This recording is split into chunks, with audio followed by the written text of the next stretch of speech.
પ્રધાનમંત્રી શ્રી નરેન્દ્રભાઈ મોદીની અધ્યક્ષતામાં મળેલી કેબિનેટ કમિટી ઓફ સિક્યુરિટી બેઠકમાં ગેરકાનૂની વસવાટ કરતા વિદેશી નાગરિકો અને વિશેષ કરીને પાકિસ્તાની, બાંગ્લાદેશી અને રોહિંગ્યા ઘૂસપેઠીઓ પર સમગ્ર દેશમાં એક્શન લેવાનું નક્કી કરાયું હતું, જેના બાદ ગુજરાત સરકાર દ્વારા ગુજરાતમાં એક બાદ એક વિવિધ ત્વરિત અને કડક કાર્યવાહી કરવામાં આવી રહી છે.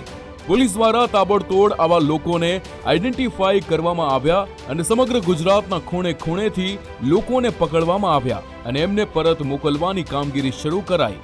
બીજી તરફ ગુજરાતમાં જે લોકોએ ગેરકાનૂની વસવાટ કરીને પોતાના ગેરકાનૂની સામ્રાજ્ય બનાવ્યા હતા, એમની ડિમોલેશનની કાર્યવાહી કરવામાં આવી. અમદાવાદના ચંડોળા તળાવ પર ઐતિહાસિક સફાઈ અભિયાન શરૂ કરાયું અને ગેરકાનૂની વસવાટ કરતા બાંગ્લાદેશી લોકોના સેંકડો ઘરો અને કારખાનાઓ પર બુલડોઝર ફેરવવામાં આવ્યા.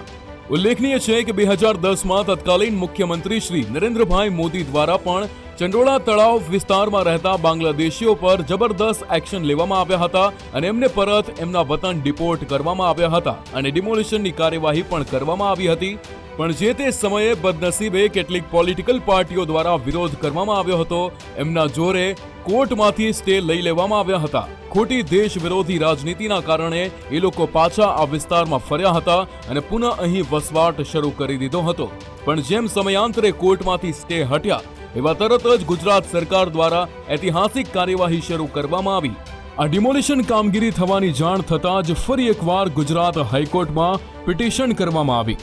જો કે હાઈકોર્ટે ડિમોલિશનની કામગીરીને યોગ્ય ઠેરવીને સ્ટે આપવાનો ઇનકાર ફરીવાર કરી દીધો અને આ વખતે દેશ હિતમાં અને દેશની સુરક્ષાને પ્રથમ પ્રાથમિકતા આપી સરકારે જબરદસ્ત એક્શન લીધા છે.